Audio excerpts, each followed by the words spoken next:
கர்த்தருடைய பரிசுத்த நாமம் ஒன்றே மகிமைப்படட்டும். ஆகவே கர்த்தருடைய பிள்ளைகளே, வேத படிப்புக்கு வந்திருக்கிற நானும் நீங்களும் நிச்சயமாக நாங்கள் வந்த காரியம் விருதாவாக போகாது. ஆமேன். ஆகவே வேதத்திலே சொல்லப்படுகிறது போல கர்த்தருக்குள் படுகிற பிரயாசம் அது விருதாவா இராதென்று அங்கே அப்போஸ்தலனாகிய பவுல் சொல்லுகிறார். நீங்கள் இன்னும் உறுதிப்பட்டு கர்த்தருக்குள்ளாக கிரியை செய்ய வேண்டும் என்று சொல்லுகிறார். அதனாலே நாங்கள் இன்னும் தேவனுடைய பிள்ளைகளே, கர்த்தருடைய காரியங்களிலே நாங்கள் யார் வருகிறார்களோ இல்லையோ, நாங்கள் போகும் பொழுது கர்த்தர் எங்களுக்கு தனிப்பட்ட விதத்திலே அவருடைய ஒரு வழிநடத்தல் நிச்சயமாக எங்களுக்கு வெளிப்படும் என்பதிலே எந்த ஒரு சந்தேகம் இல்லை. அதனாலே கர்த்தருடைய சமூகத்துக்கு வருவது, அவருடைய காரியங்களை குறித்து அறிவது என்பது மேன்மையான காரியம். அதனால்தான் நீதிமொழிகளிலே இப்படி ஒரு வசனம் சொல்லப்படுகிறதை வாசிக்கலாம். 25வது அதிகாரம் 2வது வசனம். நீதிமொழிகள் 25வது அதிகாரம் 2வது வசனம் இப்படியாக சொல்லுகிறது. அதை வாசியுங்கள். ஏனென்றால் கர்த்தருடைய காரியங்களை, தேவனுடைய வழிநடத்தல்களை அறிவது எங்களுக்கு எவ்வளவு ஒரு மேன்மையான காரியம், எங்களை ஒரு மேன்மையான விடயங்களுக்குள்ளாய் வழி நடத்துகிறதாக இருக்கிறது. வாசியுங்கள். காரியத்தை மறைப்பது தேவனுக்கு மேன்மை, காரியத்தை ஆராய்வதே ராஜாக்களுக்கு மகிமை. ஆமேன். காரியத்தை மறைப்பது தேவனுக்கு மேன்மை, காரியங்களை ஆராய்வதோ ராஜாக்களுக்கு மேன்மை என்று சொல்லப்படுகிறது. காரியத்தை மறைப்பது வேதத்திலே, உபாகமத்திலே நாங்கள் பார்க்கிறோம். மறைவானது எல்லாம் அது தேவனுக்குரியதாம்.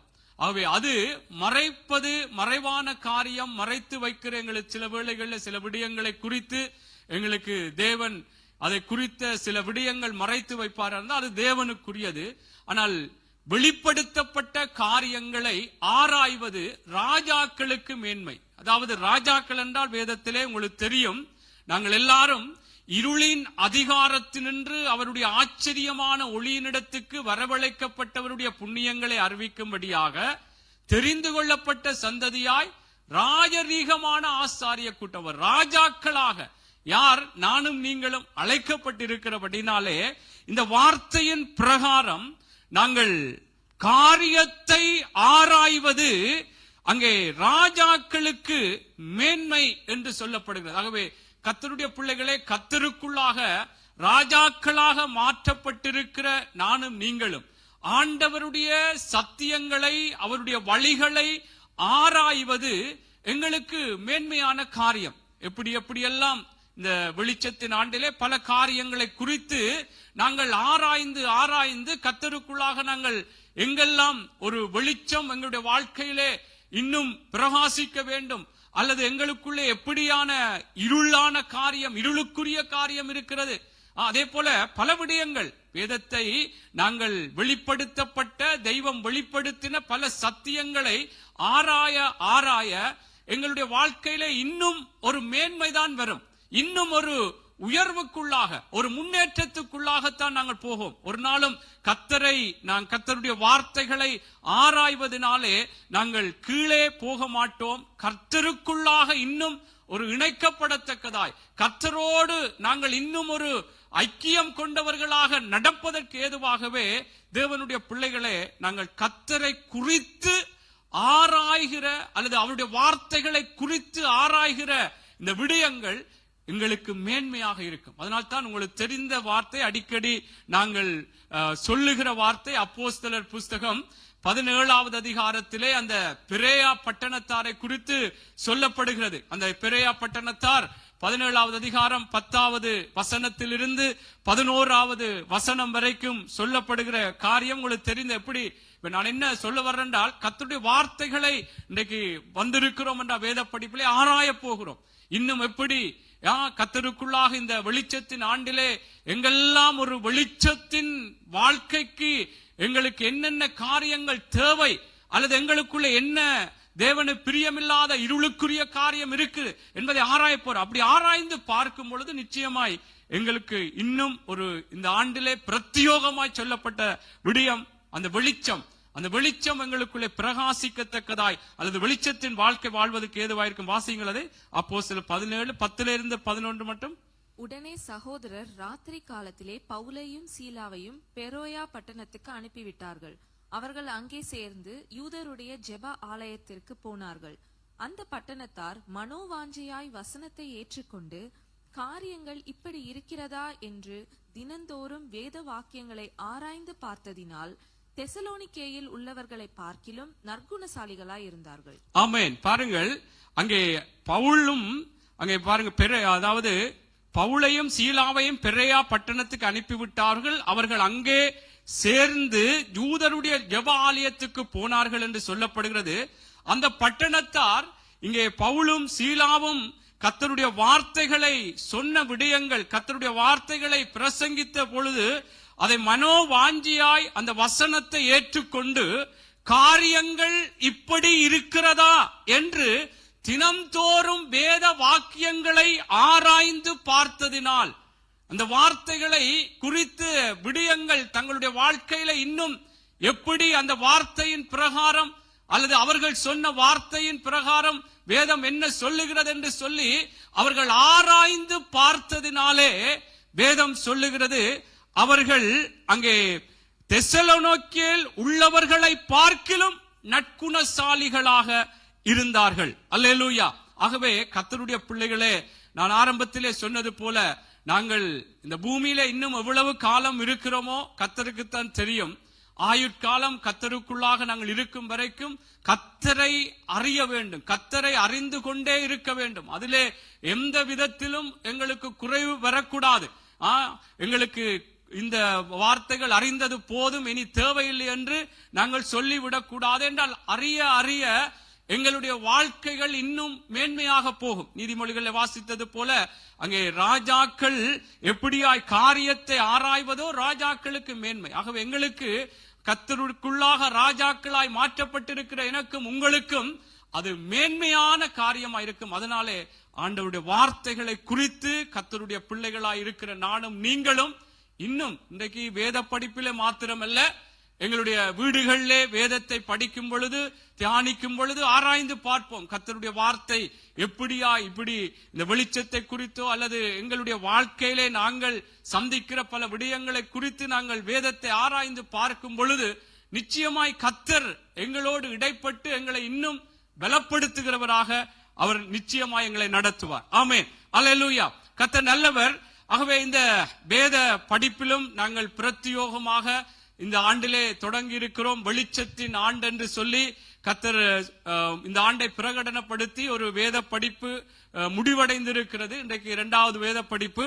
இந்த வேத படிப்புக்கும் வேதமே வெளிச்சம் என்ற ஒரு தலைப்பில் தான் இந்த வேத படிப்பு தொடங்கி இருக்கிறது. அதனாலே தேவனுடைய பிள்ளைகளே, இந்த வெளிச்சத்தின் ஆண்டிலே வேதம் எப்படியாக எங்களுடைய வாழ்க்கைகளை இன்னும் ஒரு வெளிச்சத்தின் வாழ்க்கைக்கு நேராக நடத்தும் என்பதை குறித்து நிச்சயமாய் கர்த்தர் இந்த ஆண்டிலே பல விடயங்களிலே எங்களை இன்னும் ஒரு வெளிச்சமாக ஒரு பல விடயங்கள் எங்களுக்குள்ளே ஒரு வெளிச்சமாக எங்களுடைய வாழ்க்கையிலே சுபாவங்கள் மாறத்தக்கதாக இன்னும் எங்களுக்குள்ள இருக்கிற இருளான காரியம் அல்லது சில குழப்பங்களுக்கு கூட ஒரு தெளிவு உண்டாகத்தக்கதாய், சில வேளைகளிலே வீட்டிலே சில பிரச்சனைகள் வரலாம் அல்லது ஏதாவது வேலை இடங்கள் ஏதோ பிரச்சனை, சில காரியங்கள் ஒரு தடுமாற்றம் குழப்பங்கள், என்ன முடிவெடுக்கிறது அல்லது சில திருமண காரியங்கள் வரும் பொழுது எப்படியான இப்படி ஒரு முடிவுகளுக்குள்ளே போவது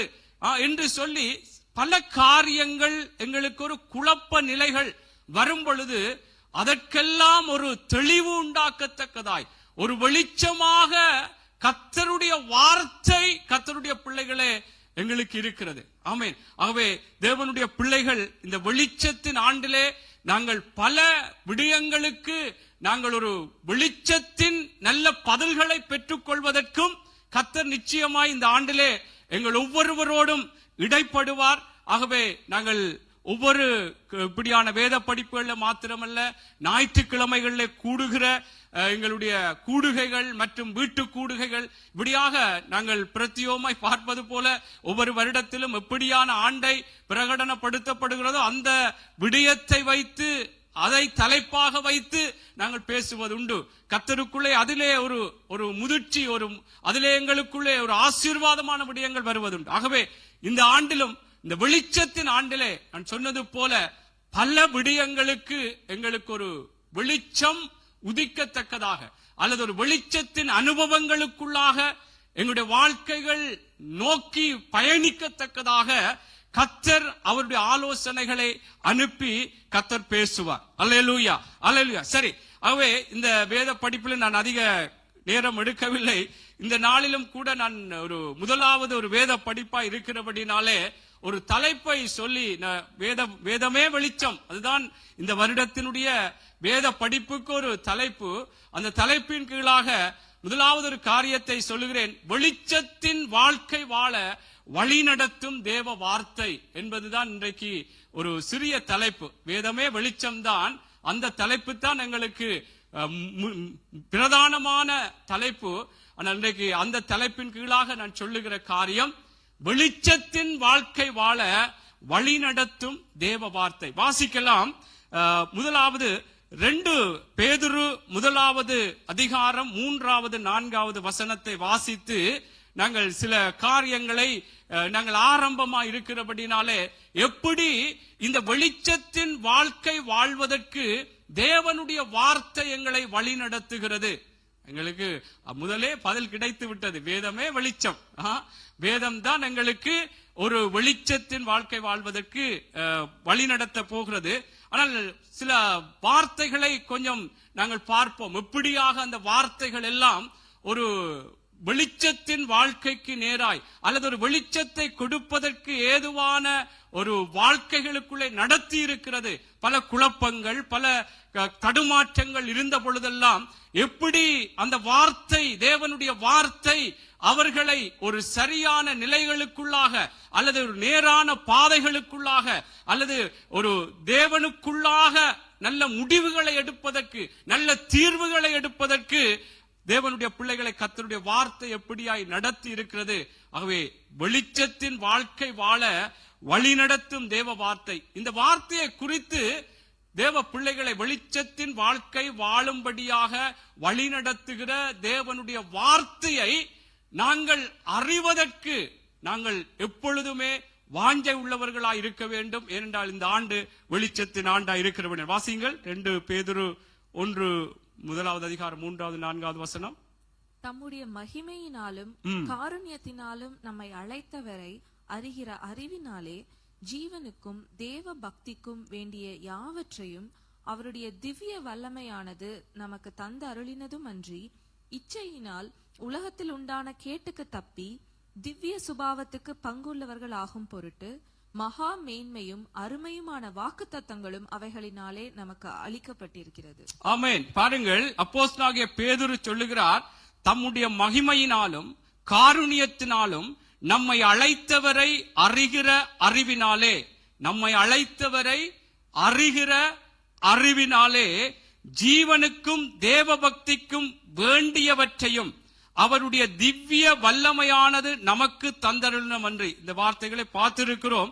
நான் இந்த ஆரம்பமா இருக்கிறபடினாலே அந்த அறிவினாலே எப்படியாக எங்களுடைய ஜீவனுக்கும் தேவ பக்திக்கும், இந்த பூமிக்கும், இந்த பூமிக்குரிய ஆசீர்வாதங்களுக்கும், தேவனுக்குள்ளான ஆசீர்வாதமான அவருடைய வாழ்க்கை, தேவனுக்குள்ளான வாழ்க்கைக்கும் ஏதுவான யாவற்றையும் அவருடைய திவ்ய வல்லமை எங்களுக்கு தந்தருகிறது அன்றாமல், இச்சையினால் உலகத்தில் உண்டான கேட்டுக்கு தப்பி திவ்ய சுபாவத்துக்கு பங்குள்ளவர்களாகும் பொருட்டு, இச்சையினாலே உலகத்திலே உண்டாகிற அந்த கேட்டுக்கு தப்பி, தவறான காரியங்கள், பொல்லாங்கான காரியங்களுக்கு தப்பி, தேவனுடைய திவ்ய சுபாவம் அவருக்குள்ளாக எங்களுடைய வாழ்க்கையின் காரியங்கள், சுபாவங்கள் அங்கே மாறத்தக்கது, அந்த சுபாவத்துக்கு பங்குள்ளவர்களாகும் பொருட்டு மகா மேன்மையும் அருமையுமான வாக்குத்தத்தங்களும் அவைகளினாலே நமக்கு அருளப்பட்டிருக்கிறது. ஆகவே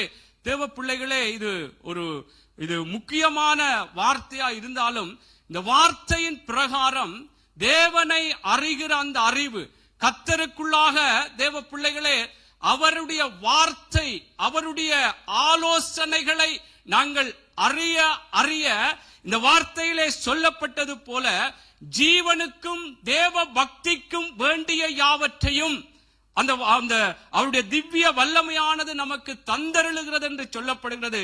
அது மாத்திரமல்லாமல் எங்களுக்கு இந்த உலகத்தில் உண்டாகிற இச்சைகளுக்கு தப்பி தேவனுடைய திவ்ய சுபாவத்துக்கு பங்குள்ளவர்களாக எங்களை மாற்றுகிறது. அதனால்தான் தேவ பிள்ளைகளே, சங்கீதம் 36:9 சொல்லுகிறது, அவருடைய வெளிச்சத்தினாலே வெளிச்சம் காண்கிறோம். அங்கே சங்கீதம் 36:9 உங்களுக்கு தெரிந்த வசனம். அதிலே பாருங்க, ஜீவ ஊற்று உம்மிடத்தில் இருக்கிறது. வாசிங்கள். ஜீவ ஊற்று உம்மிடத்தில் இருக்கிறது, உம்முடைய வெளிச்சத்திலே வெளிச்சம் காண்கிறோம். உம்முடைய வெளிச்சத்திலே வெளிச்சம் காண்கிறோம். உம்முடைய வெளிச்சத்திலே வெளிச்சம் காண்கிறோம் என்றால் அவருடைய வெளிச்சம், நான் ஆரம்பத்திலே சொன்னது போல வேதமே வெளிச்சம். அப்ப அந்த வெளிச்சத்தினாலே தான் நானும் நீங்களும் வெளிச்சத்தை காண முடியும், அல்லது வெளிச்சத்தின் வாழ்க்கைக்கு நேராக நாங்கள் ஆரம்பத்திலே படித்தது போல இந்த எப்படியாய் ஜீவனுக்கும் தேவ பக்திக்கும் ஏதுவான அந்த ஆசீர்வாதங்களை பெற்றுக்கொள்வதோடு உலகத்தில் உண்டான கேட்டுக்கு தப்பி தேவனுடைய திவ்ய சுபாவத்துக்கு பங்குள்ளவர்களாக மாற்றத்தக்கதாக அவருடைய வார்த்தைகள், வாக்குத்தத்தங்கள் எங்களுக்கு கொடுக்கப்பட்டிருக்கிறது. ஆகவே இவைகள் எப்படியாக எங்களுக்குள்ளாக அந்த ஒரு வெளிச்சத்தின் வாழ்க்கையை கொண்டு வருகிறது என்றால் இந்த வெளிச்சம் ஆகிய தேவனுடைய வார்த்தை. ஆமென். ஆகவே கர்த்தருடைய பிள்ளைகளே, வெளிச்சத்தின் வாழ்க்கைக்கு நேராக வழி நடத்துகிற தேவனுடைய வார்த்தை என்று சொல்லி நான் ஒரு தலைப்பு சொன்னாலும், இதை குறித்து தேவனுடைய வார்த்தை என்னுடைய வாழ்க்கையை ஒரு வெளிச்சத்தின் வாழ்க்கையாய் மாற்றும், எனக்குள்ளே இருக்கிற குழப்பங்களுக்கு நல்ல ஒரு தீர்வை தரும். எங்களுடைய வாழ்க்கையிலே எப்படியான நெருக்கங்கள், ஒரு இக்கட்டான சூழ்நிலைகள் அல்லது இருளை போன்ற ஒரு பாதைகளிலே நான் போகும் பொழுது அந்த இடங்களில் எல்லாம் கர்த்தருடைய வார்த்தை என்னை ஒரு வெளிச்சத்தின் பாதையிலே அல்லது ஒரு வெளிச்சமான ஒரு நல்ல நிலைமைகளிலே எங்களை நடத்தத்தக்கதாக இருக்கிறது என்பதை கர்த்தருடைய பிள்ளைகளே, தேவனுடைய வார்த்தை எங்களுக்கு இருக்கிறது என்பதை நானும் நீங்களும் மறக்க கூடாது. அவருடைய வெளிச்சத்தினாலே நாங்கள் வெளிச்சம் காண்போம். அதைத்தான் சங்கீதம் 119, 130 நான் இன்றைக்கு வார்த்தை என்று சொல்லி இருக்கிறபடினால் அந்த வார்த்தை எப்படி எங்களுக்குள்ளே ஒரு வெளிச்சத்தை, அந்த வெளிச்சத்தினால், அதுதான் தேவனுடைய வார்த்தை தான் வெளிச்சம் என்று, வேதமே வெளிச்சம். அந்த வெளிச்சமாகிய அந்த வார்த்தையினாலே எங்களுக்கு நாங்கள் ஒரு வெளிச்சத்தை காணத்தக்கதாய், ஒரு தேவனுக்குள்ளான நல்ல ஒரு தெளிவு, ஒரு பிரகாசமான வாழ்க்கை, எங்களுடைய ஆவிக்குரிய வாழ்க்கைகளும் நான் திரும்ப திரும்ப சொல்றேன்னு நினைக்க கூடாது. இருளை போன்றிருக்கிற பல தேவனுக்கு பிரியமில்லாத காரியங்களை அகற்றி விடுவதற்கு ஏதுவாக கர்த்தருடைய வார்த்தை எங்களுக்கு வெளிச்சம் போட்டு காட்டும். இது இருளான காரியம், இது கர்த்தரு பிரியமில்லாத காரியம். அந்த வெளிச்சத்தினாலே நாங்கள் வெளிச்சமாக மாற்றப்பட நிச்சயமாய் கர்த்தருடைய வார்த்தைகள் எங்களுக்கு உதவி செய்யும். பாருங்கள், சங்கீதம் 119, 130 வாசியுங்கள். உம்முடைய வசனத்தின் பிரசித்தம் வெளிச்சம் தந்து பேதைகளை உணர்வுள்ளவர்களாக்கும். ஆமென். உம்முடைய வசனத்தின் பிரசித்தம் வெளிச்சம் தந்ததாம். அவ தேவனுடைய வார்த்தை கர்த்தருடைய பிள்ளைகளே ஏதோ வெறுமையாய் திரும்பாது. உங்களுக்கு தெரியும், ஏசாயாவிலே சொல்லப்படுகிற ஆண்டவருடைய வார்த்தை எப்படியாக அது வெறுமையாய் திரும்பாதென்று சொல்லப்படுகிறது. அவை கர்த்தருடைய வார்த்தை எங்களுக்கு ஒரு வெளிச்சத்தை தான் தரும். வெளிச்சத்தை தருகிறால் ஒரு தேவனுக்குள்ளாக அவர் விரும்புகிற தேவனுடைய பார்வையிலே அவருக்கு ஏற்ற ஒரு வாழ்க்கை, அவருக்கு பிரியமான ஒரு வாழ்க்கை, ஒரு வெளிச்சமான வாழ்க்கை. அந்த வெளிச்சம் தருவது கர்த்தருடைய வார்த்தை. அந்த வார்த்தையை தான் இந்த நாளிலும் கர்த்தருடைய பிள்ளைகளே நாங்கள் அறிய வேண்டும். எது நாங்கள் சென்ற ஞாயிற்றுக்கிழமையில் அதைத்தான் நான் சொல்லியிருந்தேன். கர்த்தரை எப்பொழுதும் எங்களுக்கு முன்பாக வைத்திருப்பதே வெளிச்சத்தின் வாழ்க்கை. அப்ப கர்த்தருடைய வார்த்தையின் பிரகாரம் நாங்கள் வாழ வேண்டுமானால் கர்த்தருடைய வார்த்தையை குறித்த அறிவு, தெய்வம் எப்படியாக எங்களுடைய வாழ்க்கைகளிலே அவருடைய ஒரு ஆசீர்வாதமான ஒரு தெளிவான வழிநடத்தல் எங்களுக்குள்ளே வெளிப்படும் என்பதை கர்த்தர் எழுதி வைத்திருக்கிறபடினால் அவருடைய பாருங்கள், அவருடைய வார்த்தையின் பிரசித்தம் 119 சொல்லப்படுகிறது, உம்முடைய வசனத்தின் பிரசித்தம் எங்களுக்குள்ளே வெளிப்படுகிற அந்த வார்த்தையினுடைய தேவனுடைய வார்த்தையின் பிரசித்தம் அது எங்களுக்கு வெளிச்சத்தை தரும். அது வெறுமையாக எங்களை ஒரு ஒரு ஒரு துக்கமான நிலைகளுக்குள்ளே கொண்டு போகாதபடிக்கு அவருடைய பார்வையிலே மகனே மகளே இப்படித்தான் நீ வாழ வேண்டும், இதுதான் வெளிச்சம், அவருடைய வெளிச்சத்தினாலே வெளிச்சம் காண்கிறோம் என்றால் அந்த தேவனுடைய வெளிச்சமாகிய வார்த்தையின் பிரகாரமான வெளிச்சம். ஆகவே அவருடைய வார்த்தையின் பிரசித்தம் வெளிச்சத்தை தருகிறதா இருக்கிறது.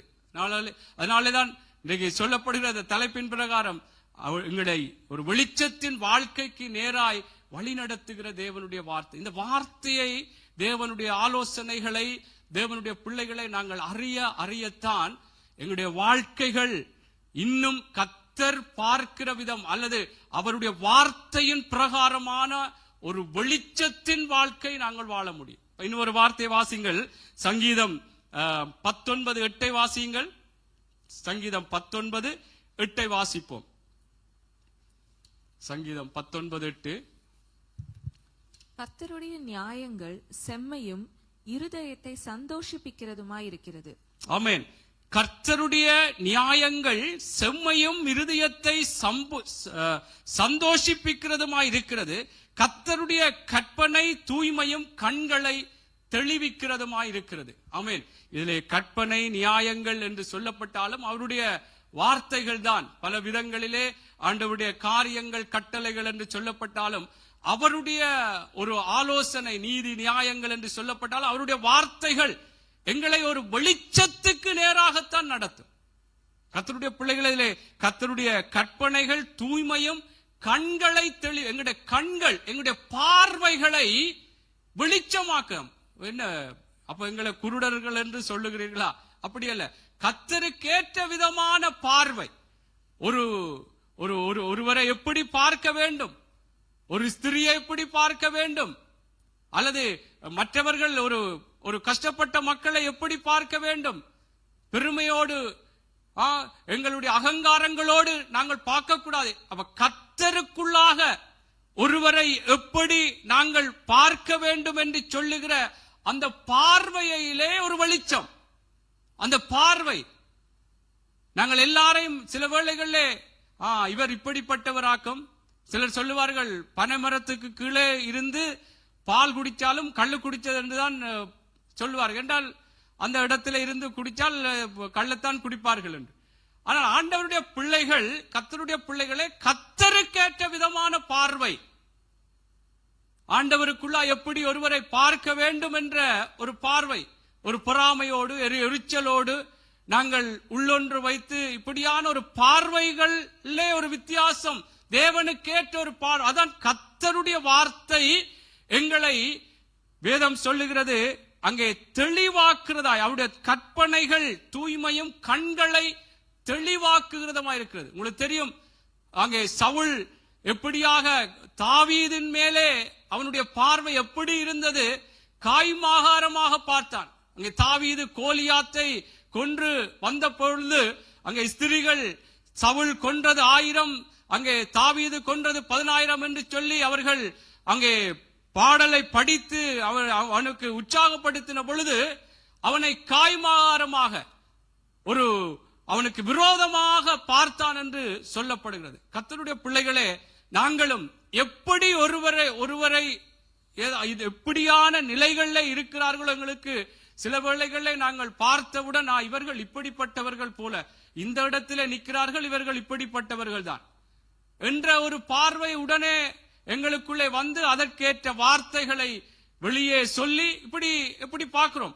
ஆகவே எங்களுடைய பார்வை தேவனுடைய பிள்ளைகள் ஒரு பாவியாக ஒரு பாவம் செய்து கொண்டிருக்கிற மனுஷர்களா இருந்தாலும் நாங்கள் அவர்களை கர்த்தருக்குள்ளாக, இவர்கள் ரட்சிக்கப்பட வேண்டுமே, சரி எங்களுக்கு தெரியுதுன்னு சொன்னாலும் இவர்கள் இப்படிப்படி, இவர்கள் திருந்த மாட்டார், இப்படியான ஒரு கூடாத பார்வைகளை விட்டு கர்த்தருக்குள்ளாக கர்த்தருக்கேற்ற விதமாய் பார்த்து அதற்கேற்ற விதங்களிலே நாங்கள் கர்த்தருக்குள்ளாய் நாங்கள் அவர்களை நாங்கள் ஆதாயப்படுத்தவோ அல்லது அவர்களுக்காய் ஜெபிக்கவோ எங்களுக்குள்ளே தூண்டப்பட வேண்டும். அதனால்தான் இதில் சொல்லப்படுது, ஆண்டவருடைய வார்த்தை எங்களுடைய கண்களை வெளிச்சமாக்குறது, பிரகாசமாக்குறது. இல்ல இப்படி பார்க்க கூடாது. ஒரு ஆண்மகனையோ ஒரு பெண்ணையோ வேதமே சொல்லு, ஒரு ஸ்திரியை இச்சையோடு பார்க்கிறவன் அவளோடு விபச்சாரம் செய்தாட்டேன்னு சொல்லப்படுகிறது. அவ எங்களுடைய பார்வை எப்படி இருக்க வேண்டும்? ஒரு சகோதரனையோ சகோதரியோ பார்க்கும் பொழுது எப்படியான ஒரு பார்வையோடு, சகோதர சிநேகத்தோடு கர்த்தருடைய பிள்ளைகளை இது ஒரு வெளிச்சம். கர்த்தருடைய வார்த்தை எங்களுடைய கண் இல்ல, இப்படித்தான் ஆண்டவர் சொல்றார், பார்க்கணும். அப்ப இதுல ஒரு வெளிச்சம். ஆகவே கர்த்தருடைய பிள்ளைகளே, எங்களுடைய பார்வைகளிலே அங்கே ஒரு வெளிச்சத்தை பிரகாசிக்கிறது கர்த்தருடைய வார்த்தை. ஆகவே தேவ பிள்ளைகளே, ஆண்டவருடைய வார்த்தை எங்களை ஒரு வெளிச்சத்தின் வாழ்க்கை வாழ வழி நடத்துகிறதாக இருக்கிறது. ஏன்னா இந்த வார்த்தைகளை ஏன் இந்த இவைகளோடு ஒப்பிட்டு சொல்லுகிறேன் என்றால், கர்த்தர் வருகிற நாட்களிலே பல விடயங்களிலே பேசுவார். நிச்சயமாக எங்களுடைய பார்வைகள் ஒரு வெளிச்சம், இன்னும் எப்படி எல்லாம் எங்களுடைய பார்வைகள் இருக்க வேண்டும் என்று சொல்லி பேசுவார். நான் ஒரு முன்னோட்டமாகவே சொல்லுகிறேன். பாருங்கள், தொடர்ந்து வாசிக்கலாம். பிலிப்பியர் புஸ்தகம் 2வது அதிகாரம் 14வது வசனம். பிலிப்பியர் புஸ்தகம் 2வது அதிகாரம் 14வது வசனம். நான் வீணாக ஓடினதும் வீணாக பிரயாசப்பட்டதும் இல்லை என்கிற மகிழ்ச்சி கிறிஸ்துவின் நாளில் எனக்கு உண்டாயிருப்பதற்கு ஜீவ வசனத்தை பிடித்துக்கொண்டு உலகத்திலே சுடர்களைப் போல பிரகாசிக்கிற நீங்கள். ஆமென். பாருங்கள், இதில் சொல்லப்படுகிறது, வீணாக ஓடினதும் வீணாக பிரயாசப்பட்டதும் இல்லை என்கிற மகிழ்ச்சி கிறிஸ்துவின் நாட்களில் எனக்கு உண்டாயிருப்பதற்கு ஜீவ வசனத்தை பிடித்துக்கொண்டு உலகத்திலே சுடர்களைப் போல பிரகாசிக்கிற நீங்கள் என்று சொல்லுகிறார். அப்படி என்றால், தேவனுக்குள்ளாக நாங்கள் தேவனை பிரகாசிக்க அல்லது தேவனை வெளிப்படுத்த வேண்டுமானால், தேவனுடைய காரியங்களை நாங்கள் இன்னுமாக மற்றவர்களுக்கு சொல்ல வேண்டுமானால், நாங்கள் ஜீவ வசனத்தை பிடித்து கொண்டுதான் தேவ பிள்ளைகள் அந்த வார்த்தையின் பிரகாரம் அந்த வெளிச்சத்தின் வாழ்க்கையை நாங்கள் வாழும் பொழுதுதான் இந்த பூமியிலும் நாங்கள் ஒரு வெளிச்சத்தின் பிள்ளைகளாக, இந்த சொல்லப்படுகிறது, சுடர்களைப் போல பிரகாசிக்கிற நீங்கள் வெளிச்சத்தினாலே வெளிச்சம் காண்கிறோம் என்று சங்கீதக்காரன் சொன்னது போல, நாங்கள் ஜீவ வசனத்தை பிடித்து கொண்டுதான் கர்த்தருடைய பிள்ளைகளை கர்த்தருக்காக பிரகாசிக்க முடியும். ஆமென். அவருடைய வார்த்தையின் பிரகாரம் நடந்து கொண்டு, அவருடைய வார்த்தையின் பிரகாரம் எங்களுடைய செயல்கள், நடைகள், எங்களுடைய ஒவ்வொரு காரியங்களும் இருக்கும் பொழுதுதான் கர்த்தருடைய பிள்ளைகளை நாங்கள் தேவனுக்காக பிரகாசிக்க முடியும். மற்றும்படி இந்த உலகத்தில் இருக்கிற தத்துவங்களையோ அல்லது மற்றவர்களுடைய ஆலோசனைகளையோ அனுபவங்களையோ சொல்லி நாங்கள் கர்த்தருக்கு பிரகாசிக்கிறோம் என்று சொல்லி நாங்கள் சொல்ல முடியாது. தேவனுடைய வார்த்தையை, தேவனுடைய வார்த்தையின் பிரகாரம் எங்களுடைய வாழ்க்கைகள் இருந்தால்தான் நாங்கள் ஒரு பிரகாசமுள்ள வாழ்க்கை, வெளிச்சமுள்ள ஒரு வாழ்க்கை வாழ்ந்து இந்த பூமியிலே மற்றவர்களுக்கும் ஒரு வெளிச்சத்தை கொடுப்பதற்கு ஏதுவாக இருக்கும். சுடர்களைப் போல பிரகாசிக்கிற நீங்கள் என்று சொல்லுகிறார். ஆகவே எங்களுடைய வெளிச்சத்தின் வாழ்க்கைக்கு நேராக வழி நடத்துகிற தேவனுடைய வார்த்தை. ஆமென். ஆகவே இப்படியாக கர்த்தருடைய பிள்ளைகளே, கர்த்தருடைய வார்த்தை எப்படியெல்லாம் ஒரு வெளிச்சத்தின் பாதைக்குள்ளாக அல்லது வெளிச்சத்தின் வாழ்க்கைக்குள்ளாக எங்களுடைய குழப்பங்களுக்கு ஒரு நல்ல ஒரு வெளிச்சமான தெளிவான தீர்வை தரக்கூடியது கர்த்தருடைய வார்த்தை. இன்னொரு வார்த்தையை வாசிக்கலாம். 2 பேதுரு 1:19 வாசியுங்கள். 2 பேதுரு 1:19 வாசிப்போம். அதிக உறுதியான தீர்க்க தரிசன வசனமும் நமக்கு உண்டு. பொழுது விடிந்து விடிவெள்ளி உங்கள் இருதயங்களில் உதிக்கும் அளவும் இருளுள்ள ஸ்தலத்தில் பிரகாசிக்கிற விளக்கை போன்ற அவ்வசனத்தை கவனித்திருப்பது நலமாயிருக்கும். ஆமென். பாருங்கள், இதிலே சொல்லப்படுகிறது, அதிக உறுதியான தீர்க்க தரிசனமும் நமக்கு உண்டு. பொழுது விடிந்து விடிவெள்ளி உங்கள் இருதயங்களில் உதிக்கும் அளவும் இருளுள்ள ஸ்தலத்தில் பிரகாசிக்கிற விளக்கை போன்ற அவ்வசனத்தை கவனித்திருப்பது நலமாயிருக்கும். இந்த வார்த்தை ஆண்டவராகிய இயேசு கிறிஸ்துவினுடைய வருகை மட்டும், அவரோடு போய் சேரும் வரைக்கும் இந்த இருளுள்ள ஸ்தலத்திலே பிரகாசிக்கிற விளக்கை போன்ற வசனத்தை, அதாவது அந்த வெளிச்சமான வசனத்தை நாங்கள் கவனித்திருப்பது, எப்பொழுதும் அந்த வார்த்தையின் பிரகாரமே தேவனுடைய வருகை வருமட்டும் அவரோடு போய் சேரும் வரைக்கும் கர்த்தருடைய பிள்ளைகளே அந்த விளக்கை போன்ற பிரகாசமான வெளிச்சமான அந்த வார்த்தை, வெளிச்சமான வாழ்க்கை வாழத்தக்கதான வாழ்க்கை வாழ்வதற்கு தேவனுடைய வார்த்தையை நாங்கள் எப்பொழுதும் கவனித்திருக்க வேண்டும் என்று சொல்லி இங்கே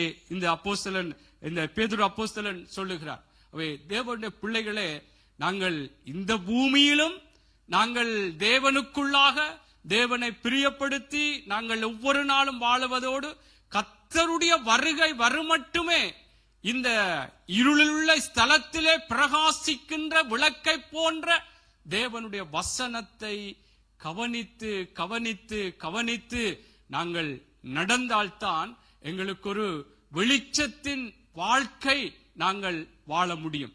சரி, ஏசாயா 51:4 இதெல்லாம் நாங்கள் ஒரு தேவனுடைய வார்த்தை எப்படி ஒரு வெளிச்சத்தின் வாழ்க்கைக்கு நேராய் நடத்துவதற்கு எங்களுக்கு பலனாக இருக்கிறது, அல்லது இந்த வார்த்தை எப்படி அந்த எங்களுக்குள்ளே ஒரு வெளிச்சத்தை கொண்டு வருகிறது. இப்ப ஒவ்வொரு சொல்லப்பட்ட விடயங்களுக்கும் பல வார்த்தைகள் இருக்கிறது. தேவனுடைய பிள்ளைகளே, பல காரியங்களை நான் சொல்லலாம்.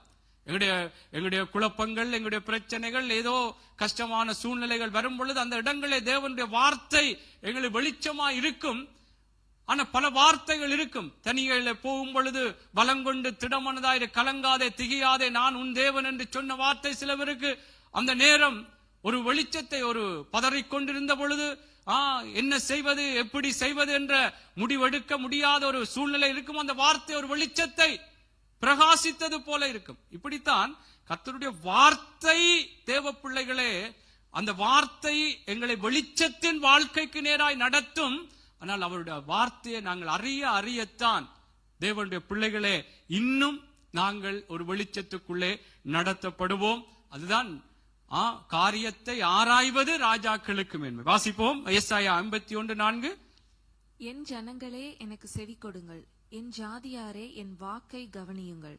வேதம் என்னிலிருந்து வெளிப்படும், என் பிரமாணத்தை ஜனங்களின் வெளிச்சமாக ஸ்தாபிப்பேன். ஆமென். பாருங்கள், இதிலே சொல்லுகிறார், வேதம் என்னிலிருந்து வெளிப்படும், என் பிரமாணத்தை ஜனங்களின் வெளிச்சமாக ஸ்தாபிப்பேன். இப்ப சில காரியங்கள் பிரமாணம் என்று சொல்லப்படுகிறது.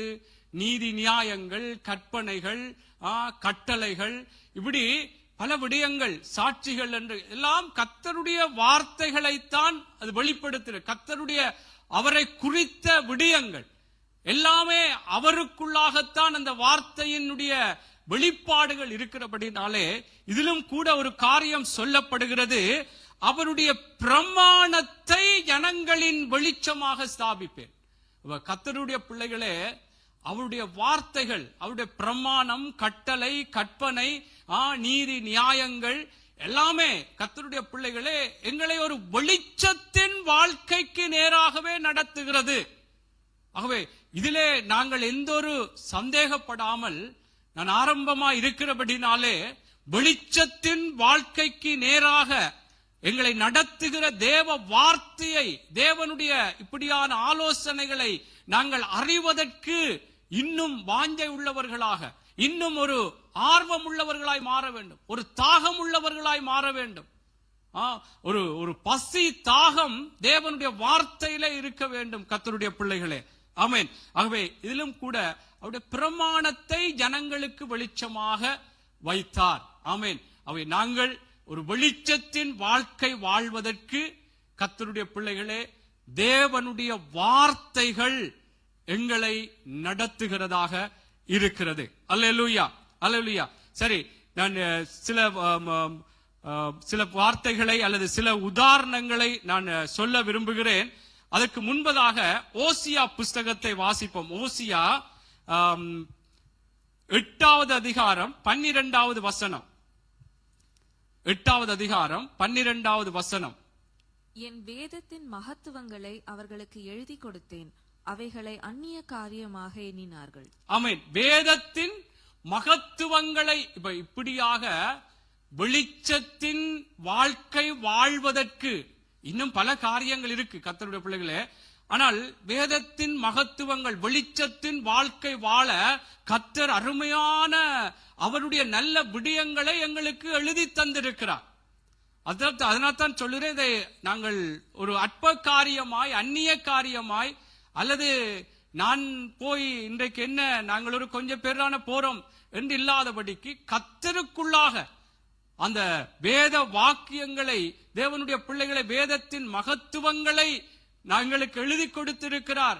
அதை நாங்கள் அந்நிய காரியமாய் எண்ணாமல் ஒரு வெளிச்சத்தின் வாழ்க்கை வாழ்வதற்கு இன்றைக்கு கர்த்தர் என்ன பேசுவார், வருகிற வேத படிப்பில் என்ன பேசுவார், இப்படியான ஒரு தாகம் எனக்குள்ளும் உங்களுக்குள்ளும் எந்த ஒரு சோர்வு இல்லாமல் தேவ பிள்ளைகளே வந்து கொண்டே இருக்க வேண்டும் என்றால் நாங்கள் ஒரு வெளிச்சத்தின் வாழ்க்கை வாழ்வதற்கு கர்த்தர் அருமையான அநேக காரியங்களை தெய்வம் எழுதி வைத்திருக்கிறார். அல்லேலூயா, அல்லேலூயா. அதனால்தான் அதே ஓசியா புஸ்தகத்திலே இதிலே சொல்றார், வேதத்தின் மகத்துவங்களை எழுதி கொடுத்தேன், அதை அந்நிய காரியமாக எண்ணினார்கள்.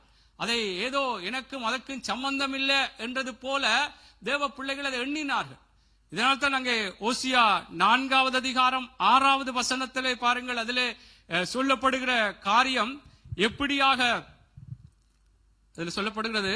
என் ஜனங்கள் அறிவில்லாமையால் சங்காரமாக. அப்ப ஏன் இப்படியான ஒரு வேதனைகளுக்குள்ளே, ஒரு வெளிச்சமற்ற ஒரு வாழ்க்கைக்குள்ளே போகிறார்கள் என்றால் தேவனை குறித்து அறிவு இல்லை. என்றால் தேவனை குறித்து அறிகிறது தான் வெளிச்சத்தின் வாழ்க்கை. அந்த அறிவு வெளிச்சம், வேதமே வெளிச்சம். அந்த வெளிச்சத்தினால் வெளிச்சத்தை காண்கிறோம் என்று சொன்னால், அப்ப அந்த வெளிச்சத்தை அறியாததினாலே, அந்த வெளிச்சமாகிய தேவனுடைய வார்த்தையை, ஆலோசனைகளை அறியாததினால்தான் இன்றைக்கு சங்காரமாகிறார்கள். ஒரு வேதனைகளுக்குள்ளே என்ன முடிவுகள் எடுக்க முடியாதபடிக்கு பல விதங்களிலே சிக்குண்டவர்களாக, எப்படியாக ஒரு கண்ணீர்களோடு காணப்படுகிறார்கள் என்றால், கர்த்தருடைய பிள்ளைகளை கர்த்தருடைய பார்வையிலே, கர்த்தருடைய வார்த்தையின் பிரகாரம் ஏன் சங்காரமாகிறார்கள்? தேவனை குறித்து அறிவில்லாதனால். அந்த அறிவு எப்படி ஒரு வெளிச்சத்தை கொண்டு வரும்? ஒரு நல்ல வாழ்க்கை, ஒரு ஆசீர்வாதமான நிலைகளிலே இந்த பூமியிலும் ஒரு வெற்றியுள்ள ஒரு வாழ்க்கை, வெளிச்சத்தின் வாழ்க்கை வாழ கர்த்தருடைய வார்த்தை எங்களை நடத்துகிறது. தேவனுடைய ராஜ்யத்துக்குள்ளும் பிரவேசிக்க எங்களை நடத்துகிறது. அதனாலே தேவனுடைய பிள்ளைகளே, அவரை அறிகிறது தான் எங்களுடைய வெளிச்சத்தின் வாழ்க்கைக்கு நேராக எங்களை நடத்துகிறது என்பதை இன்றைக்கு நாங்கள் பார்த்து கொண்டு வருகிறோம். அவரை அறியாததினாலே கர்த்தர் எழுதி வைத்திருக்கிறார், ஆனால் அதை அறியாததினாலே சங்காரமாகிறார்கள். அதைத்தான் யோவான் பாருங்க, யோவான் 11:9-10 கூட அங்கே வெளிச்சம் இல்லாததினாலே இடறுகிறார்கள் என்று சொல்லப்படுகிறது. யோவான் 11:9-10 பாருங்கள். வெளிச்சம் இல்லாததினாலே, தேவனை குறித்த அறிவு இல்லாததினாலே, அது வேற காரியத்திலே இயேசு சொன்னாலும் அதை குறித்த வாசிங்களது. இயேசு பிரதியுத்தரமாக, பகலுக்கு 12 மணி நேரம் இல்லையா? ஒருவன் பகலிலே நடந்தால் அவன் இந்த உலகத்தின் வெளிச்சத்தை காண்கிறபடியினால் இடரமாட்டான். ஒருவன் இரவிலே நடந்தால் தன்னிடத்தில் வெளிச்சம் இல்லாதபடியினால் இடருவான் என்றார். ஆமென். பாருங்கள், இயேசு பிரதியுத்தரமாக, பகலுக்கு 12 மணி நேரம் இல்லையா? ஒருவன் பகலிலே நடந்தால் அவன் இந்த உலகத்தின் வெளிச்சத்தை காண்கிறபடினால் இடரமாட்டான். ஒருவன் இரவிலே நடந்தால், இந்த பூமிக்குரிய வெளிச்சத்தை குறித்து சொல்லப்படுகிறது, இரவிலே நடந்தால் தன்னிடத்தில் வெளிச்சம் இல்லாதபடியினால் இடருவான் என்றார். ஆனால் இதை ஆவிக்குரிய பிரகாரமாக நாங்கள் பார்ப்போம் என்றால், தேவனுடைய பிள்ளைகளே, எங்களுக்கு தேவனுக்குள்ளாக எங்களுக்கு தெரியும், கர்த்தருடைய வார்த்தை எப்படியாக இருளுள்ள ஸ்தலத்திலே பிரகாசிக்கிற விளக்கை போன்ற வசனம் என்று சொல்லுகிறோம். அவை கர்த்தருடைய வார்த்தை, அது ஆவிக்குரிய பிரகாரமாக எங்களுக்கு ஒரு வெளிச்சமாக இருக்கும். எந்த சூழ்நிலையிலும் நாங்கள் பதறாதபடிக்கு, நாங்கள் எந்த விதத்திலும் பயப்படாதபடிக்கு, கர்த்தருடைய பிள்ளைகளே, நல்ல கர்த்தருக்கேற்ற விதமான முடிவுகளை எடுப்பதற்கு ஆண்டவருடைய வார்த்தை வெளிச்சமாயிருக்கு. இந்த வெளிச்சம், தேவனுடைய வார்த்தையாகிய வெளிச்சம் இல்லாததினாலே இடறுகிறார்கள். இதைத்தான் நாங்கள் ஓசியால பார்த்தோம். என் ஜனங்கள் அறிவில்லாமையினால் சங்காரமாகிறார்கள். அவ வெளிச்சமாகிய தேவனுடைய வார்த்தை எங்களுக்குள்ளே இல்லாமல், அதை குறித்த ஒரு அறிவு இல்லாமல் போகும் பொழுது நாங்கள் ஒரு வெளிச்சத்தின் வாழ்க்கை வாழ முடியாதபடிக்கு கர்த்தருக்குள்ளாக நாங்கள் அவருக்கேற்ற பிரகாரமாக எங்களுடைய காரியங்கள் ஒப்பு கொடுக்காதபடியினாலே நாங்கள் எப்படியாக நாங்கள் தேவனுடைய பிள்ளைகள் அந்த வெளிச்சம் அந்த இல்லாததுனாலே, இன்றைக்கு வெளிச்சம் இருந்தாலும் வெளிச்சம் வந்தாலும் வெளிச்சம் எப்படி வருதுண்டா, ஓகே நான் சென்ற நாளிலே சொன்னது போல ஒரு சகோதரனோடு பகைக்க கூடாது என்றால் நீங்க தேவனிடத்திலே அன்பு கூறுகிறேன் என்று சொல்லியும் உன் சகோதரனை பகைத்தால் நீ பொய்யன். அப்ப அப்படியான அந்த சகோதர சிநேகத்தை குறித்த ஒரு வெளிச்சம், ஓகே இப்படி இருக்குது, இப்படி கோபிக்க கூடாது, இதை குறித்த ஒரு வெளிச்சம் வந்தால் கூட சிலர் வெளிச்சம் நல்லது என்று சொல்லிவிட்டு அதை எப்படியாக தங்களுடைய வாழ்க்கையிலே எடுத்துக்கொள்ளாதபடி, அதை தங்களுடைய வாழ்க்கை முறையிலே அந்த இருளுக்குரிய காரியம் இருந்தால் அகற்றாதபடி இருக்கிறவர்களும் உண்டு. அவை கர்த்தருடைய பிள்ளைகளே, நாங்கள் கர்த்தருக்குள்ளாக தேவனுக்குள்ளாக ஒரு வெளிச்சம் எங்களுக்குள்ளே வெளிப்படும் பொழுது ஆண்டவருடைய வார்த்தையின் பிரகாரம் நாங்கள் எங்களை மாற்ற வேண்டியது மிகவும் முக்கியம். வெளிச்சத்தின் வாழ்க்கைக்கு நேராய் வழி நடத்துகிறது தேவனுடைய வார்த்தை. அந்த வார்த்தை எப்படி வெளிச்சத்துக்கு நேராய் நடத்தும் என்று ஆண்டவர் சொல்லும் பொழுது அந்த வார்த்தையின் பிரகாரம் எங்களை ஒப்புக் கொடுக்க வேண்டும். அல்லேலூயா. ஆகவே பாருங்கள், வெளிச்சம் இல்லாததுனால இங்கே இடறுகிறார்கள். அதைத்தான் ஓசியாலே பார்த்ததை நாங்கள் பார்த்தோம். ஆகவே இப்படி வெளிச்சம் இல்லாமல் போகும் பொழுது, தேவனுடைய வார்த்தையாகிய இந்த வெளிச்சம் இல்லாமல் நாங்கள் எங்களுடைய வாழ்க்கையில நாங்கள் முற்காலங்களில் இருந்திருக்கிறோம். ஆனால் இந்த வெளிச்சமாகிய இந்த வார்த்தைகள், தேவனுடைய வார்த்தை இல்லாம இருக்கும் பொழுது நாங்கள் எங்களுடைய மனசும் மாம்சமும் விரும்புகிறதை அல்லது எங்களுக்கு என்ன பிரியம் என்பதைத்தான் நாங்கள் சில வேளைகளே அந்தந்த சூழ்நிலைகளிலே, ஓகே ஒரு குடும்பத்திலே ஏதோ பிரச்சனை, கணவன் மனைவிக்குள்ளே வாக்குவாதம், பிள்ளைகளுக்குள்ளே பிரச்சனை, வேலையிடங்களிலே பிரச்சனை, எங்க நாங்கள் அல்லது ஏதோ நண்பர்களுடைய பேச்சுக்களை கேட்கலாம், அல்லது நான் என்ன முடிவெடுக்கிறேனோ அப்படியாக முடிவுகளை எடுத்து சில வேளைகளிலே பலர் வேதனையான நிலைகளுக்குள்ளே, குடும்பங்கள் பிரிந்து வேலைகள் இல்லாமல் இப்படி பல நிலைகள் காணப்பட்டிருக்கிறது. ஆனால் கர்த்தருடைய பிள்ளைகளே, நாங்கள் தேவனுடைய வார்த்தையாகிய இந்த வெளிச்சம் எங்களுக்குள்ளே இருக்கும் பொழுது எந்த சூழ்நிலையிலும் எங்களை ஒரு வெளிச்சத்துக்குரிய நல்ல முடிவுகள் எடுக்க அல்லது அந்த குழப்பங்களுக்கு நல்ல ஒரு தெளிவுகளை தருவதற்கு ஏதுவாக கர்த்தருடைய வார்த்தைகள் இருக்கும். ஆமென். பாருங்கள், நாங்கள் இந்த வெளிச்சம் இல்லாமல் போகும் பொழுது, வெளிச்சம் அதாவது இந்த வார்த்தையாக இந்த வெளிச்சம் இல்லாமல் போனால், நான் சொன்னது போல எங்களுக்கு என்ன விருப்பமாயிருக்கோ அந்த முறைகளிலே அந்த முடிவுகளைத்தான் எடுப்போம். பாருங்க, நீதிமொழிகள் வாசியுங்கள். நீதிமொழிகள் 14:12 வாசியுங்கள். நீதிமொழிகள் 14:12. நீதிமொழிகள் 14 வாசியுங்கள். மனுஷனுக்கு செம்மையாய் தோன்றுகிற வழி உண்டு, அதன் முடிவோ மரண வழிகள். ஆமென். பாருங்கள், என்ன மனுஷனுக்கு, அதான் இவ எங்களுக்கு ஆண்டவருடைய வார்த்தையை குறித்த வெளிச்சம் இல்லை என்று சொன்னால் அடுத்த கட்டம் எங்களுக்கு என்ன செம்மையாய் தோன்றுதோ, இந்த நேரம் இந்த வார்த்தையை பேசினாத்தான் நல்லா இருக்கும் என்று எங்களுக்கு நல்லா தோன்றும். ஆனா அந்த வழி, அந்த முடிவு, மனுஷனுக்கு செம்மையாய் தோன்றுகிற வழிகள் உண்டு இல்லையா? அதனுடைய முடிவு என்னவாம்? மரண வழிகள் என்று சொல்லப்படுகிறது. ஆகவே கர்த்தருடைய பிள்ளைகளை நான் என்ன சொல்றேன்றால், நாங்கள் வெளிச்சத்தின் வாழ்க்கை வாழ வேண்டுமானால் நாங்கள் தேவனுடைய வார்த்தையை அறிய வேண்டும். தேவனுடைய வார்த்தை எங்களை அந்த வெளிச்சத்தின் பாதையில நடத்தும். அந்த வார்த்தையை நாங்கள் அறியாமல் நாங்கள் இருப்போம் என்றால், நாங்கள் வாசித்தது போல இடறுகிறோம். அந்த ஜனங்கள் எப்படி அறிவில்லாமையினால் சங்காரமானார்கள் என்று சொல்லப்பட்டது போல, இந்த வார்த்தையிலே நாங்கள் வாசித்தது போல மனுஷனுக்கு செம்மையாய் தோன்றுகிற அந்த முடிவுகளையும் அந்த வழிகளுக்குள்ளாகத்தான் போவோம். ஆனால் அதனுடைய முடிவு மரணம் என்று சொல்லப்படுகிறது. ஆமென். ஆகவே கர்த்தருடைய பிள்ளைகளே, நாங்கள் இப்படியான நிலைகளுக்குள்ளாக இந்த வருடத்திலே நாங்கள் செல்லக்கூடாது. எங்களுடைய விருப்பத்தின் பிரகாரம் அல்லது மற்றவர்கள் என்ன சொல்லுகிறார் அந்த முடிவுகள் அல்ல.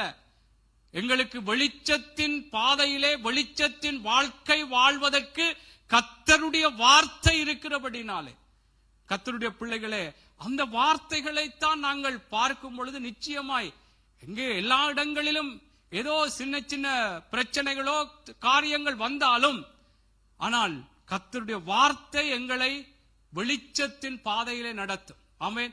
வெளிச்சத்துக்குள்ளாக நிச்சயமாய் நாங்கள் அந்த சூழ்நிலைகளிலே கர்த்தரை சார்ந்து கர்த்தருடைய பிள்ளைகளை அந்த வார்த்தைக்கு நாங்கள் ஒப்பு கொடுப்போமானால் கர்த்தர் நிச்சயமாய் அந்த ஒரு வெளிச்சத்தின் ஒரு வாழ்க்கை வாழ, அல்லது எங்களுடைய முடிவுகள், எங்களுடைய ஒவ்வொரு விருப்பங்கள் கூட கர்த்தருக்குள்ளே ஒரு சந்தோஷமாய் சமாதானமாய் நிறைவேறத்தக்கதாய் ஏதுவாய் இருக்கும்.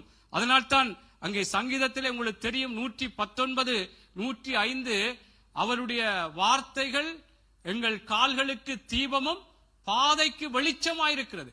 அவ எந்த பாதையிலே போனாலும் தேவனுடைய பிள்ளைகளே, நாங்கள் ஆண்டவருடைய வார்த்தை எங்களுக்கு வெளிச்சமாயிருக்கும். நான் ஆரம்பத்திலே உங்களுக்கு சொன்னது போல எங்களுடைய பாதைகள் எப்படிப்பட்டதா இருந்தாலும், நெருக்கங்கள், பலவிதமான துக்கங்கள், பாரங்கள், கண்ணீர்கள், பல போராட்டங்கள், அது சில வேளைகளிலே குடும்பமா இருந்தாலும் தனிப்பட்ட ரீதியிலே பல காரியங்கள் நமக்கு நாம் தான் தெரியும்.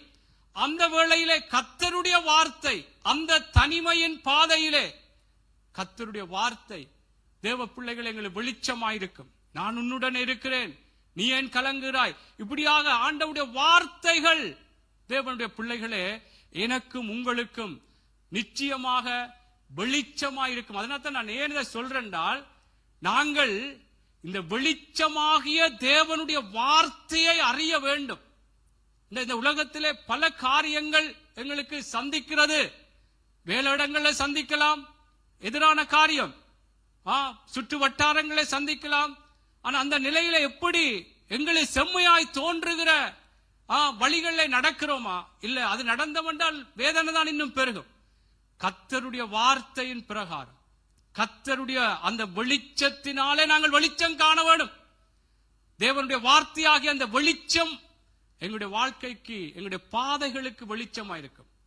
நிச்சயமாய் நீங்கள் எந்த சூழ்நிலையில போறீங்களோ, அது உங்களுக்கு ஏதோ இக்கட்டு போல, நெருக்கம் போல, ஒடுக்கம் போல இருந்தாலும், தேவனுடைய பிள்ளைகளுக்கு தெரியாம இருக்கலாம், மனைவிக்கு தெரியாம இருக்கலாம், கணவனுக்கு தெரியாம இருக்கலாம், நண்பனுக்கு தெரியாம இருக்கலாம். நான் போற பாதை அவ்வளவுத்துக்கு கஷ்டமாயிருக்கும், ஆனால் தேவனுடைய வார்த்தை உங்களுக்கு வெளிச்சமாயிருக்கும். கர்த்தருடைய வார்த்தை தேவனுடைய பிள்ளைகளை உங்களுடைய சூழ்நிலைகள்ல அதை தாண்டி செல்வதற்கு அந்த வார்த்தை உங்களுக்கு வெளிச்சமாயிருக்கும். அதுதான் நான் சொல்லுகிறேன், அவரை குறித்து நானும் நீங்களும் அறிய வேண்டும். அந்த அறிவதனால்தான் கர்த்தருடைய பிள்ளைகளே நாங்கள் இடராதபடி, நாங்கள் எங்களுக்கு செம்மையாய் தோன்றுகிற முடிவுகளை எடுக்காதபடிக்கு கர்த்தர் என்னுடைய வாழ்க்கையை, என்னுடைய காரியங்களை இன்னும் ஒரு பிரகாசமாக மாற்றுவார். என்னை இன்னும் அவருக்குள்ளாக ஒரு வெளிச்சமாக, அவருக்குள்ளாக என்னை நடத்துவார் என்று சொல்லி தேவ பிள்ளைகளே, அவருடைய வார்த்தை, நாங்கள் எப்பொழுதுமே அந்த வார்த்தையை அறிவதற்கு, அல்லது அந்த வார்த்தைக்காக எங்களை ஒப்பு கொடுத்து நாங்கள் நடக்க வேண்டும். பாருங்கள், ஒரு சம்பவத்தை சொல்றேன். யோவான் 4வது அதிகாரம் 8வது வசனத்திலிருந்து 10வது வசனம் வரைக்கும். யோவான் 4வது அதிகாரம் வாசியுங்கள். 8வது வசனத்திலிருந்து 10வது வசனம் வாசிங்க. அப்பொழுது சமாரியா நாட்டாளாகிய ஒரு ஸ்திரீ தண்ணீர் மொள்ள வந்தாள். இயேசு அவளை நோக்கி, தாகத்துக்கு தா என்றார். யூதர்கள் சமாரியருடனே சம்பந்தம் கலவாதவர்கள் ஆனபடியால் சமாரிய ஸ்திரீ அவரை நோக்கி, நீர் யூதனாயிருக்க சமாரிய ஸ்திரீயாகிய என்னிடத்தில் தாகத்துக்கு தா என்று எப்படி கேட்கலாம் என்றாள். இயேசு அவளுக்கு பிரதியுத்தரமாக, நீ தேவனுடைய ஈவையும் தாகத்துக்கு தா என்று உன்னிடத்தில் கேட்கிறவர் இன்னார் என்பதையும் அறிந்திருந்தாயானால் நீயே அவரிடத்தில் கேட்டிருப்பாய், அவர் உனக்கு ஜீவ தண்ணீரை கொடுத்திருப்பார் என்றார். ஆமென். இங்கே இந்த சம்பவம் உங்களுக்கு தெரியும். சமாரியா ஸ்திரீக்கும் இயேசுவுக்கும் நடந்த ஒரு சம்பாஷணையிலே அங்கே அதிலே சொல்லப்படுகிறது, சமாரியா நாட்டாளாக ஒரு ஸ்திரீ தண்ணீர் மொள்ள வந்தால் இயேசு அவளை நோக்கி தாகத்துக்கு தா என்றார். அப்பொழுது யூதர்கள் சமாரியருடனே சம்பந்தம் கலவாதவர்கள் ஆனபடியால் சமாரியா ஸ்திரீ அவரை நோக்கி, நீர் யூதனாயிருக்க சமாரியா ஸ்திரீ ஆகிய என்னிடத்தில் தாகத்துக்கு தா என்று எப்படி கேட்கலாம் என்றால், இயேசு அவளுக்கு பிரதியுத்தரமாக, நீ தேவனுடைய ஈவையும் தாகத்துக்கு தா என்று உன்னிடத்தில் கேட்கிறவர் இன்னார் என்பதையும் அறிந்திருந்தாயானால். இதுல யூதர்களுக்கும் அங்கே சமாரியர்களுக்கும் இருந்த பிரச்சனைகளிலே அவளுடைய சம்பாஷணை இருந்தாலும், இதிலே இயேசு சொல்லுகிற காரியம் எங்களுக்கும் வெளிப்பட வேண்டிய ஒரு சத்தியம் என்னவென்று சொன்னால், அங்கே அந்த சமாரியா ஸ்திரிக்கு இயேசு சொல்லுறார், இயேசு முதல் சமாரிய ஸ்திரிடத்துல கேட்கிறார். ஆனா கேட்ட பொழுது அவள், நீ இப்படியாக யூதனா இருக்கும் பொழுது எங்களுக்கும் உங்களுக்கும் ஒரு சம்பந்தம் இல்லை, இப்படி கேட்கலாம் சொன்ன பொழுது இயேசு சொல்லுறார், நீ தாகத்துக்கு தா, தேவனுடைய ஈவையும் தாகத்துக்கு தா என்று உன்னிடத்தில் கேட்கிறவர் இன்னார் என்பதையும் அறிந்திருந்தாயானால். இயேசுவினுடைய வார்த்தைகளை நாங்கள் அறிந்திருப்போம். ஆனால் இதுதான் முக்கியம் அன்பானவர்களே. இந்த சமாரியஸ்து, நீ என்னை யாரென்று நீ அறிந்திருந்தாயானா நீ என்னிடத்திலேயே கேட்டிருப்பா, அப்ப நான் உனக்கு ஜீவ தண்ணீரை தந்திருப்பேன் சொல்றேன். இப்ப நான் என்ன சொல்ல வர்றேன் என்றால், நாங்கள் வெளிச்சத்தின் வாழ்க்கைக்கு நேராக நடத்தப்படுவதற்கு தேவனுடைய வார்த்தையை நாங்கள் அறிய வேண்டும். தேவனுடைய வார்த்தையை அறிவதற்கு நாங்கள் இன்னும் வாஞ்சிக்க வேண்டும் என்று அந்த வார்த்தை எங்களை ஒரு வெளிச்சத்தின் பாதைக்குள்ளாய் நடத்தும். இதைத்தான் இயேசு வார்த்தையாகிய தேவன் அங்கே சொல்லுகிறார். நானே வழியும் சத்தியமும் ஜீவனுமாய் இருக்கிறேன் என்று சொல்லுகிற இயேசு சொல்லுகிறார் சமாரிய ஸ்திரிக்கு, என்னை நீ அறிந்திருப்பாயானால் நீயே என்னிடத்திலே கேட்டிருப்பா, உனக்கு நான் ஜீவ தண்ணீரை தந்திருப்பேன் என்று கொடுத்திருப்பார், அவரிடத்தில் கேட்டிருப்பாய், அவர் உனக்கு ஜீவ தண்ணீரை கொடுத்திருப்பார் என்று இயேசு சொல்ற. தேவ பிள்ளைகளை, நான் என்ன இந்த வார்த்தையினுடைய கருத்து என்னவென்றால், நாங்கள் அவரை அறிஞ்சிருப்போம். ஆனால் எந்த சூழ்நிலையிலும் அவர் எங்களை ஒரு வெளிச்சத்தின் வாழ்க்கைக்கு நேராக நாங்கள் ஒடுங்காதபடி, பயப்படாதபடி, நாங்கள் தனியே இருக்கிறோமே என்று எந்த நிலையிலும் நாங்கள் ஒரு சோர்ந்து போகாதபடி அவரை அறிந்திருப்போமானால், அவருடைய வார்த்தையை குறித்த அறிவங்களுக்குள்ளே இருக்குமானால், நாங்கள் அவருக்குள்ளே ஒரு வெளிச்சத்தின் வாழ்க்கை வாழ முடியும். ஆமென். என்னால் இதைத்தான் சமாரிய ஸ்திரீக்கு சொல்றேன், என்ன அறிஞ்சிருப்பி என்று சொன்னா நீ என்னட்டையே கேட்டிருப்பா, உனக்கு நான் ஜீவ தண்ணீரை தந்திருப்பேன். கர்த்தரை அறிய தேவனுடைய பிள்ளைகளே, கர்த்தர் நிச்சயமாய் ஒரு வெளிச்சத்தின் வாழ்க்கைக்கு நேராக என்னையும் உங்களையும் கர்த்தர் நடத்துகிறவராக இருப்பார். ஆமென். அல்லேலூயா. என்னால் அவர் வாக்குத்தத்தம் செய்த தேவன் உண்மை உள்ளவர் இல்லையா? அவர் பொய் சொல்ல ஒரு மனிதன் அல்ல, மனம் மாற ஒரு மனுபுத்திரன் அல்ல. அவர் சொல்லியும் செய்யாதிருப்பாரோ என்று சொல்லி நாங்கள் எண்ணாகமத்திலே பார்க்கிறோம். அவை கர்த்தருடைய பிள்ளைகளே, கர்த்தருடைய வார்த்தையை குறித்து நாங்கள், ஆண்டவர் இப்படி சொல்றார், உண்மையா இருக்குமோ, அல்லட்டி ஏதோ எழுதி இருக்கிறது, அது சும்மா வேதத்தில் எழுதியிருக்கண்டல்ல, அந்த வார்த்தைகள் உண்மை உள்ளவைகள். ஆமென். எபிரேயரிலே பார்க்கிறோம், அவருடைய வார்த்தை வல்லமை உள்ளதும் ஜீவன் உள்ளதும். அந்த வார்த்தை வாசியுங்கள். எபிரேயர் புஸ்தகம் 4வது அதிகாரம் 12வது வசனம் பாருங்கள். ஏன் நான் இதை சொல்றேன்னால், அந்த வார்த்தைகளை குறித்து தேவனுடைய என்ன வெளிச்சத்தின் வாழ்க்கை வாழ எங்களை நடத்துகிற தேவனுடைய அந்த வார்த்தையிலே நாங்கள் அதாவது சந்தேகப்படக்கூடாது, அது உண்மையா இல்லையா என்றதெல்லாம் எங்களுக்குள்ளே வரக்கூடாது. அவர் நிச்சயமாய் உங்களுடைய சூழ்நிலை எந்த இடத்திலே போறீங்களோ, ஆண்டவருடைய வார்த்தை நிச்சயமாய் கர்த்தர் எப்படி உங்களுடைய சூழ்நிலைகள் இருந்தாலும் அவர் இருளுள் உள்ள இடங்களிலே அவருடைய வெளிச்சத்தை பிரகாசிக்க சொன்ன தேவன். நிச்சயமாய் எங்களுடைய வாழ்க்கையிலே எங்களுடைய எந்த சூழ்நிலையிலும் கர்த்தருடைய அந்த வெளிச்சத்தின் அந்த அனுபவங்கள் நிச்சயமாய் அந்த சூழ்நிலை அவருடைய வார்த்தைகள் மூலமா எங்களுக்குள்ளே வெளிப்படும். அந்த வார்த்தை எப்படி வாசியுங்கள்.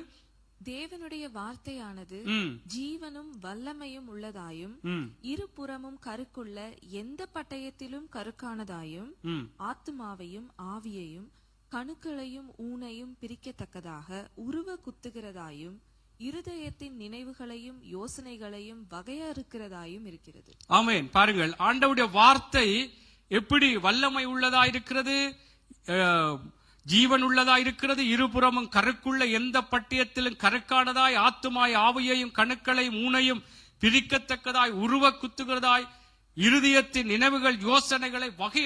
ஏன் இந்த வார்த்தைகள் எல்லாம் நான் வாசிக்கிறேன் என்றால், இந்த வார்த்தைகள் கர்த்தருடைய பிள்ளைகளே, எங்களுடைய வாழ்க்கையிலே கர்த்தருடைய வார்த்தை எங்களுக்குள்ளே ஒரு வெளிச்சத்தின் வாழ்க்கை வாழ்வதற்கு, இருளுக்குரிய காரியங்களை எல்லாம் அகற்றுவதற்கு, அவர் பிரியமில்லாத காரியங்கள் எல்லாம் அகற்றும்.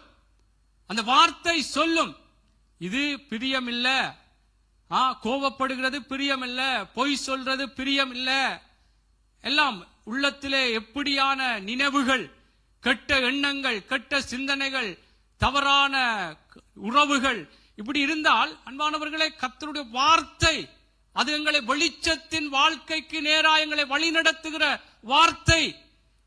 வெளிச்சத்தின் வாழ்க்கை வாழ்வதற்கு கர்த்தருடைய வார்த்தை எங்களை நடத்துகிறபடினாலே இந்த வார்த்தைக்கு இப்படியான வல்லமைகள் இருக்கிறது.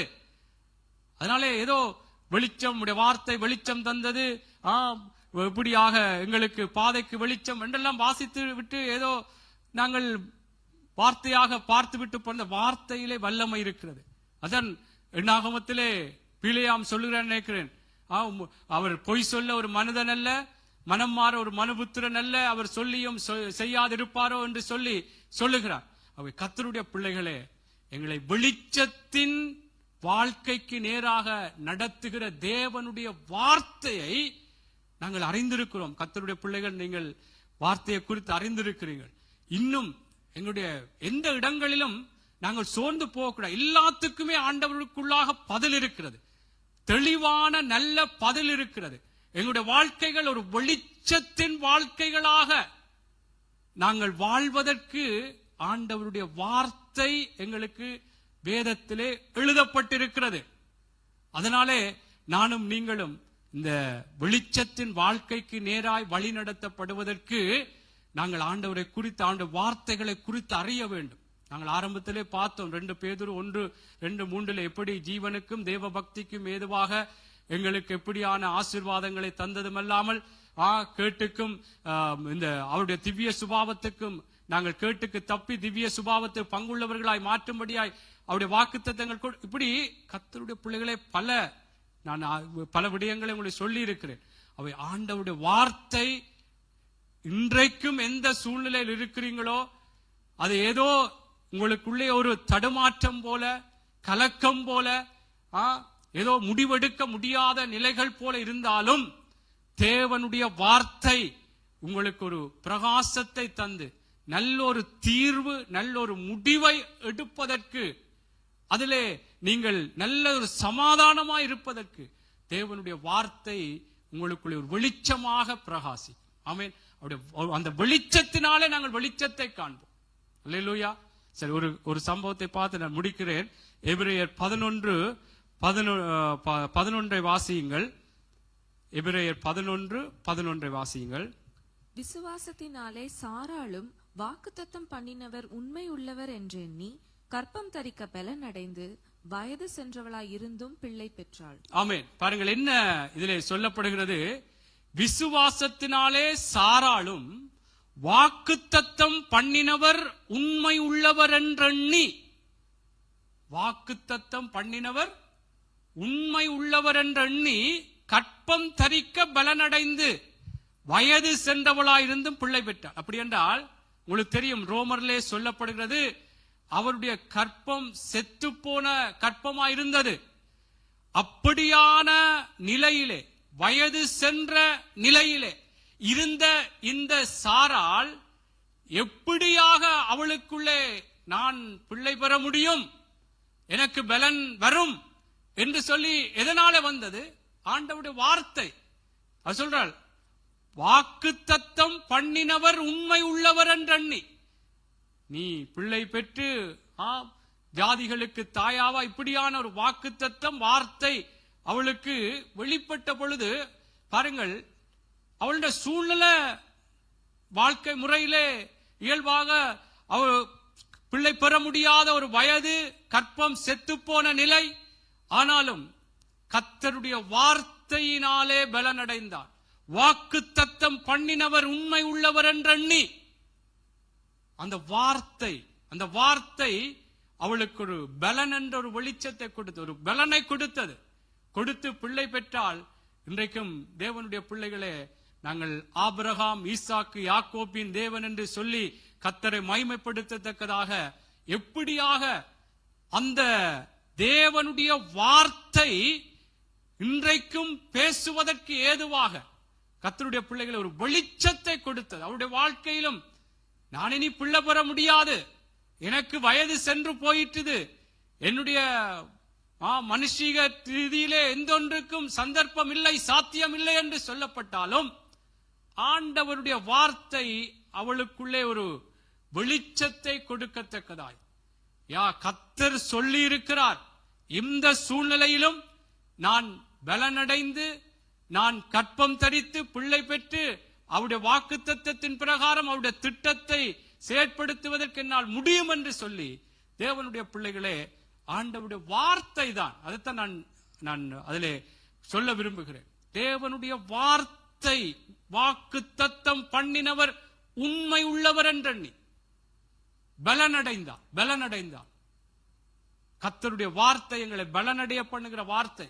இன்றைக்கு எந்த சூழ்நிலையில் இருந்தாலும் கர்த்தருடைய பிள்ளைகளே, வருகிற நாட்களிலும் எங்களை சோர்ந்து போக பண்ணுகிற காரியங்கள் பல வரலாம், உலகத்திலே பல செய்திகள் வரலாம், பல விடயங்கள். ஆனால் கர்த்தருக்குள்ளே நாங்கள் பலனாயிருப்பதற்கு ஆண்டவருடைய வார்த்தை எங்களுக்கு ஒரு வெளிச்சமாயிருக்கும்.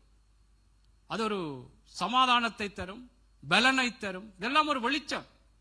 அவருடைய வெளிச்சத்தினாலே வெளிச்சம் காண்கிறோம் என்று சொல்லப்பட்டது போல, தேவனுடைய பிள்ளைகளே, நானும் நீங்களும் கர்த்தருக்குள்ளாக ஆண்டவருடைய வார்த்தையினாலே நாங்கள் வெளிச்சத்தின் வாழ்க்கை நாங்கள் வாழ்வதற்கு நிச்சயமாக கர்த்தருடைய வார்த்தை இன்னும் எங்களை நடத்தும். இந்த வார்த்தைகளை குறித்து இன்னும் வருகிற நாட்களிலே பல விடயங்களை குறித்து நாங்கள் ஆராய்ந்து பார்க்கத்தான் போகிறோம். ஆனால் உங்களுக்கு தெரிந்த வார்த்தைகளை எல்லாம் கர்த்தருடைய பிள்ளைகளே, அந்த வார்த்தைகள் எல்லாம் எங்களை ஒரு இருளுக்குரிய வாழ்க்கைக்கு நேராய் நடத்தாது, வெளிச்சத்தின் வாழ்க்கைக்கு நேராய் நல்ல தேவனுக்குள்ளே ஒரு தெளிவான ஒரு நல்ல முடிவுகளுக்கு நேராய் நடத்துவதற்கு ஏதுவாகவே எங்களை நடத்தும். அதை விட்டு நமக்கு செம்மையாய் தோன்றுகிற வழிகளிலே நடப்போம் என்றால் முடிவு மரணத்துக்கு ஏதுவான முடிவுகள். ஆகவே அப்படியாய் நடக்காமல் கர்த்தருக்குள்ளாக ஆண்டவருடைய அந்த வார்த்தை எங்களை ஒரு வெளிச்சத்தின் வாழ்க்கைக்கு நேராய் நடத்துகிறபடினால் அதை குறித்து வீட்டிலும் ஆராய்ந்து பாருங்கள். இன்னைக்கு ஆரம்பத்திலே நான் உங்களுக்கு சொன்னது போல, காரியத்தை ஆராய்வது ராஜாக்களுக்கு மேன்மை. வெளிச்சத்தை குறித்த காரியங்கள் நிச்சயமாய் ஒவ்வொரு வார்த்தையும் எங்களை ஒரு வெளிச்சத்தின் பிள்ளைகள் என்று சொல்லப்பட்டிருக்கிற நானும் நீங்களும் வெளிச்சத்தின் பிள்ளைகளாய் நடக்க வேண்டும். உலகத்திலே சொல்வார், இன்னாருக்கு பிள்ளை என்று சொல்ற, ஆனா அப்பான்ற செயல்முறை, அப்பான்ற காரியம் இடத்துல இல்லையே என்று சொல்லுவாங்க. என்ன வெளிச்சத்தின் பிள்ளைகள் என்று சொல்லுகிற நானும் நீங்களும் அந்த வெளிச்சத்துக்குரிய வாழ்க்கை முறைகள் எங்களுக்குள்ளே இருக்க வேண்டும். அது தேவனுடைய வார்த்தையினாலே எங்களுக்கு அது கட்டாயமாக தேவனுடைய பிள்ளைகளே சொல்லி தரப்படும். அதற்கு நாங்கள் விட்டு கொடுக்க வேண்டும்.